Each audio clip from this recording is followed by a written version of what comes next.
Hello, welcome to our training module for filing suspicious transaction reports for gambling operators in Ireland. Here's a quick recap on STRs in general, just to ground us before we move into the step-by-step process. A suspicious transaction report, or STR as they're commonly known, is a formal notification to the authorities when something looks off. That might mean you suspect money laundering, terrorist financing, or other types of criminal behaviour. Filing an STR is a legal obligation. It protects your customers, your business, and helps prevent financial crime more broadly. It's typically the AML Reporting Officer, or AMLRO, who files the STR. In Ireland, STRs must be submitted to both the FIU, using their online goAML service, and to the Revenue Commissioners through their online ROS service. They are filed electronically, and we'll go through those in detailed steps shortly. Please note, these slides are for training purposes only. They should not be relied upon, and you should only use them in conjunction with your organisation's own policies and training materials. Now, let's take a closer look at when an STR must be filed in practice.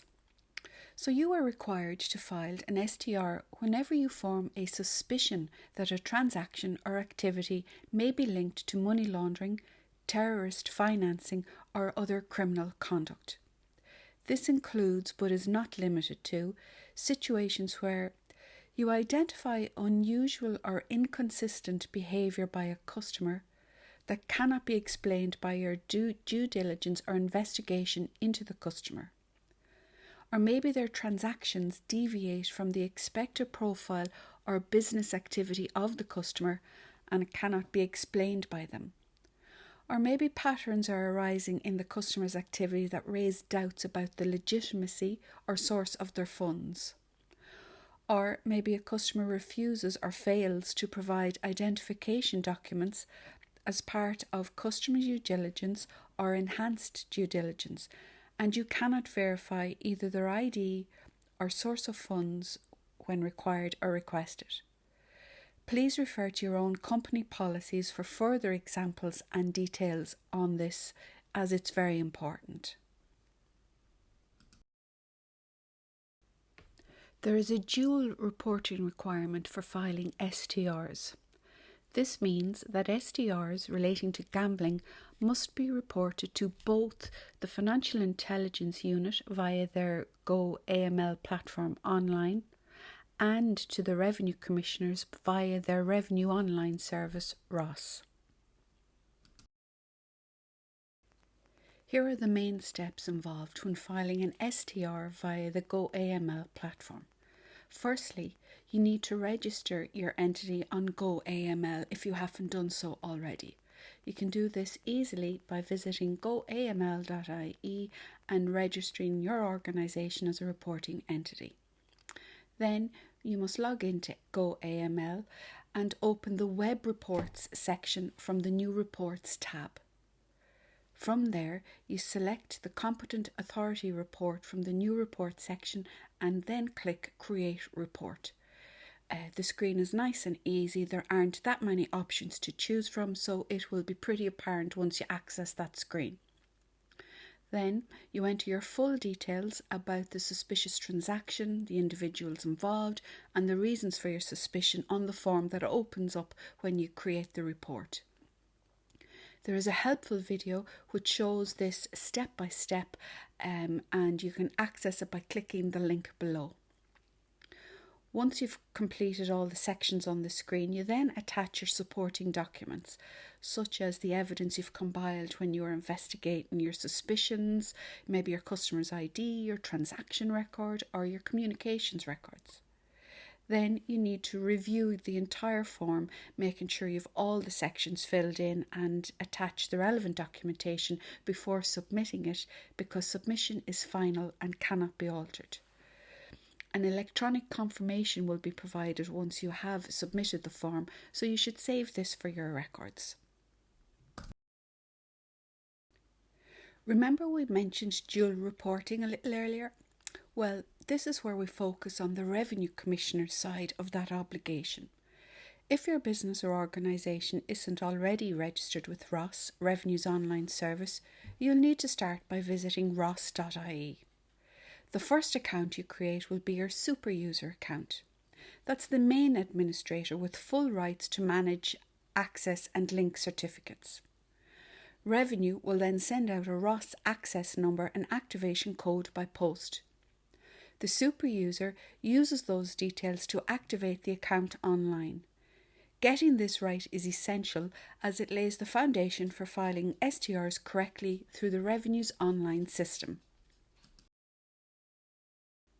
Once the ROS account is up and running, the next step is setting up the correct user access for STR filing by your AMLRO. So the AMLRO must have a ROS user account, either a super user or a sub-user account created by the initial super user.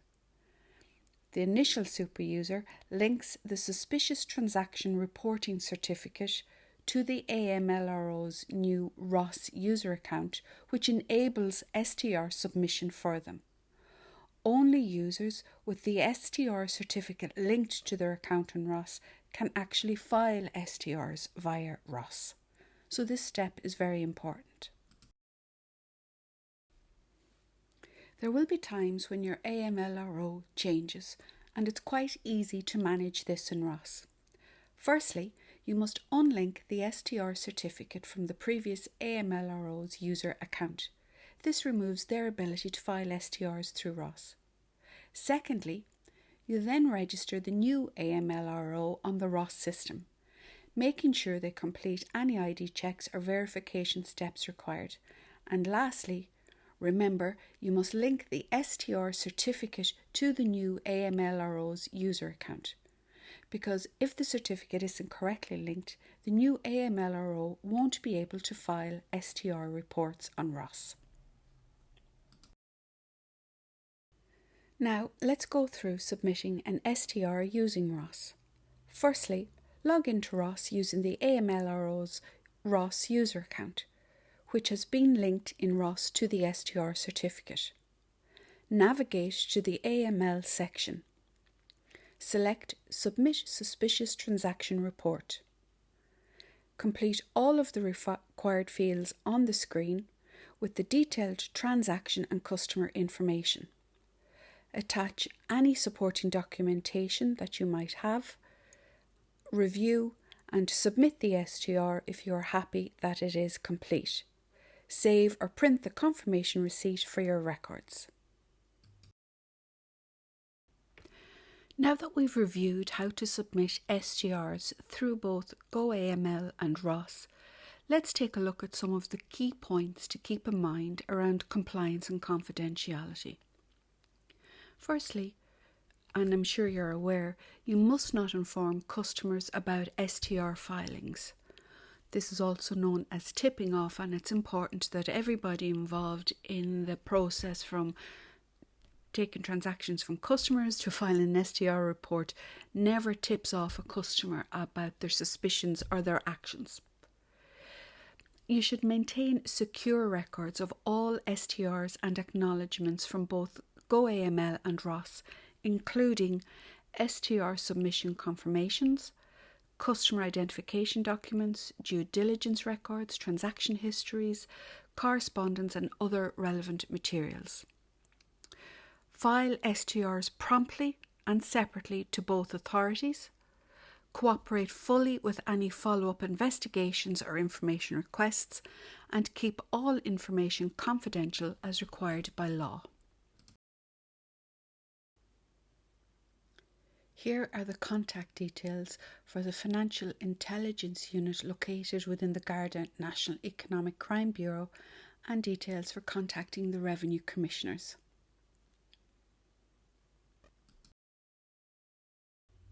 There are lots of helpful resources online, and we've provided links to some of the main ones below. To bring all the steps together, here's a summary of the full STR process from start to finish. This flowchart outlines each key step starting from when the suspicious activity is first detected, all the way through to filing the report and maintaining secure records. It also highlights an important decision point, whether to continue the business relationship with the customer or not, something that may involve direction from the FIU. So let's walk through each step briefly to reinforce how everything connects in practice. Firstly, if the operator or a member of their staff detects suspicious activity, they will then investigate their suspicion and gather all of the relevant documentation from their investigation. The AMLRO or designated person assesses the activity to date and will submit an STR on goAML and ROS if their suspicions are not eliminated. They must also decide whether to continue the business relationship with the customer or not. In some cases, the FIU may ask the operator to continue transacting with the customer while they conduct their investigation. And lastly, you should maintain secure records and cooperate fully with the authorities. Thank you for completing our STR training. Hopefully, you've now learned when and how to prepare and file STRs using both the goAML and ROS platforms, and the importance of filing STRs promptly, confidentiality, and maintaining records. If you have any further questions, please contact your AMLRO or manager. Thank you for supporting compliance and safeguarding the gambling sector and wider financial system.